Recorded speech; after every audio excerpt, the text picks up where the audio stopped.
अस्सलामुअलैकुम रहमतुल्लाहि व बरकातुहू। अज की नवीं ताज़ी असीं डिस्कस करांगे लैवल प्लेइंग फील्ड की होंदी है।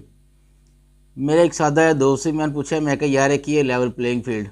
मैनूं कहंदा जिहड़ी जमीन सीधी पद्धरी होंदी है ना उन्होंने कहते हैं लैवल प्लेइंग फील्ड।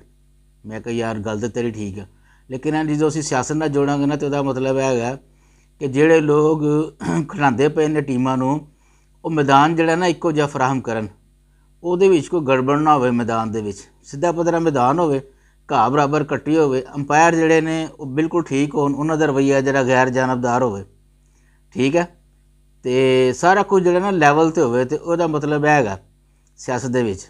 सो जिहड़े लोग खिडांदे पे उन्हां नूं ख्याल करना चाहिए कि कम से कम सारिया जमातां नूं लैवल प्लेइंग फील्ड ही देन, ताकि सारे जिहड़े ना बराबर हो के ते खेडन। देखो हार जीत जिहड़ी है वो मतलब रब्बों होनी है, एक ने जितना तो एक ने हारना है, लेकिन कम अज़ कम जिहड़ी मैदान है ना वो तुसीं सीधा पद्धरा दिओ।